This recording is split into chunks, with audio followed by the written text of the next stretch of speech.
O Eduardo Oineg aqui conosco. Eu completaria sobre a notícia dada pelo Pedro Campos, que é a primeira vez que aparece o nome da ex-presidente da Petrobras, Graça Foster, né? Foi tão saudada quando escolhida pela presidente Dilma Rousseff em alguma denúncia. Não sabemos ainda o que é que está sendo apurado, mais essa fase, a 64ª da Operação Lava Jato. De repente, a Polícia Federal começa a fazer uma operação atrás da outra. Será que é para proteger o seu diretor? Começo por aí, Eduardo Oineg. O Valeixo está em risco? Olha, tem uma discussão muito curiosa aí, se a gente for olhar, que é quem manda no quê no governo. E a afirmação desse poder. Não há dúvida de que quem manda, quem nomeia, e é o que a lei diz, o superintendente da Polícia Federal, é o presidente da República. Na hora que ele reafirma esse poder, e ele reafirmou ontem, ele deu uma declaração muito forte, ao dizer que quem nomeia o superintendente é ele e não o Sérgio Moro, ele está dando um recado para o Sérgio Moro, colocando o ministro da Justiça numa posição muito desconfortável, porque ninguém duvida que é o presidente da República que nomeia o superintendente da Polícia Federal, e ainda que ele não fizesse isso diretamente, ele manda no ministro da Justiça e, se ele quiser trocar o superintendente da Polícia Federal, ele chama o ministro da Justiça e fala, troca o superintendente da Polícia Federal. Quando ele dá publicidade a isso, quando ele divulga que quem manda é ele e não o Sérgio Moro, ele coloca o ministro da Justiça, o grande Sérgio Moro, o herói Sérgio Moro, o intocável Sérgio Moro, numa posição muito, muito, muito ruim, muito frágil.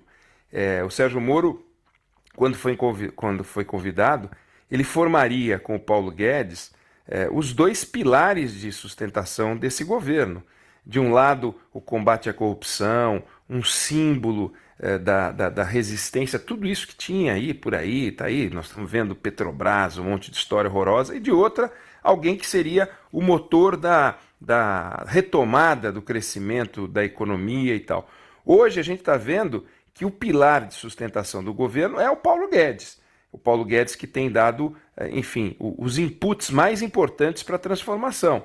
Tem conduzido aquele que parecia que não ia aguentar, que era explosivo, que em 6 meses ia sair do governo, está lá, construindo com o Congresso Nacional uma parceria para aprovar a reforma da Previdência, tentar construir uma solução para a reforma tributária, tentando montar aí uma lista de privatização, que por enquanto ainda é muito tímida e tal. Mas no lado do Sérgio Moro, a coisa está muito mal parada, está muito desorganizada.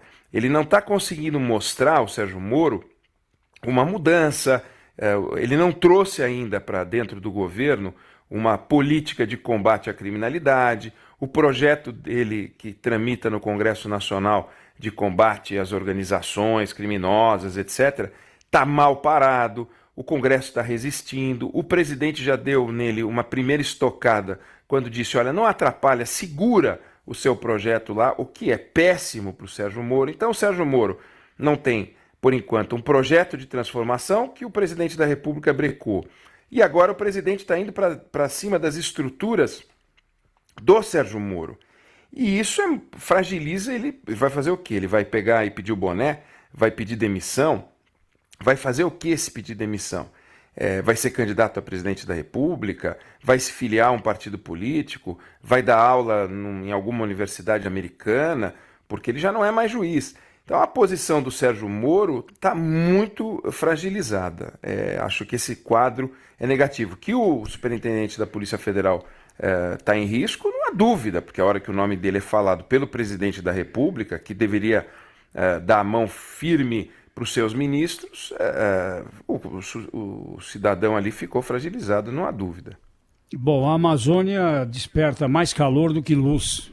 Traga suas luzes aqui para o debate, Oineg. Eu acho que a questão aí é a seguinte, quando a gente fala de Amazônia, a gente precisa primeiro entender que existem duas Amazônias, né? Existe uma Amazônia que é a Amazônia, o bioma, que é a floresta intocada, que representa quase metade do território brasileiro. Existe a Amazônia Legal. A Amazônia Legal é uma área política que pega pedaços de cerrado também e que ocupa mais de 60% do território nacional. Entre a Amazônia, floresta, bioma, que se espalha por outros 8 países, e a Amazônia Legal é 1 milhão de quilômetros quadrados maior do que essa outra, cabe uma França e uma Espanha dentro. Então, quando a gente vê as notícias de desmatamento na Amazônia, a gente ouve Amazônia, a gente fica pensando o seguinte: estão pegando as áreas de proteção ambiental e tacando fogo. É isso que passa para o mundo inteiro. Aí vem o Macron e coloca um tweet dizendo assim: a nossa casa queima.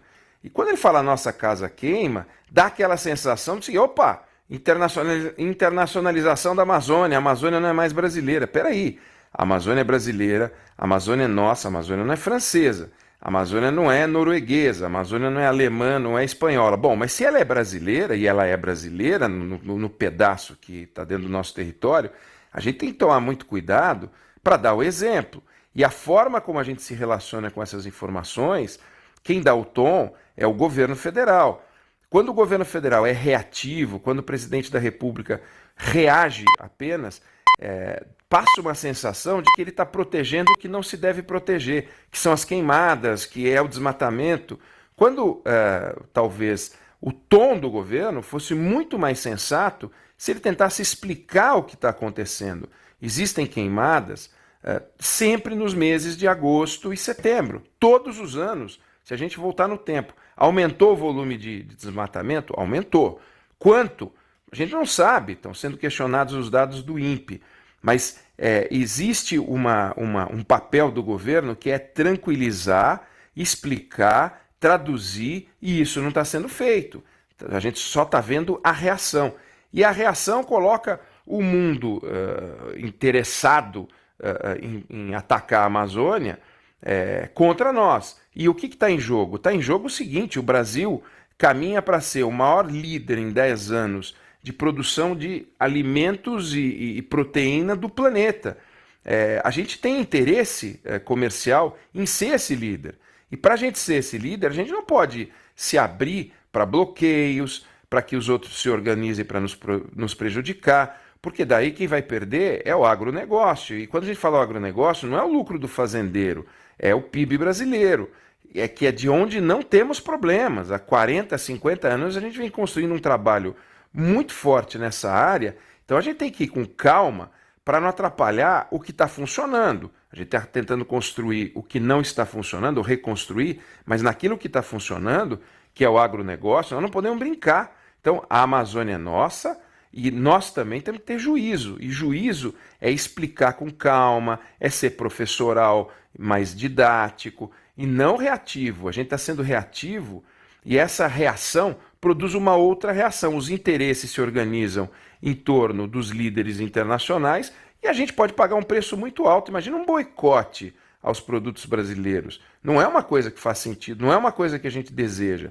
Então o governo não pode brincar com isso. A gente viu o que é a brincadeira de autoridade. Vamos lembrar da Operação Carne Fraca, que foi uma irresponsabilidade, aí sim, envolveu a Polícia Federal. Recentemente, olha o estrago que aquilo provocou. Se encaixaria no tal abuso de autoridade, né?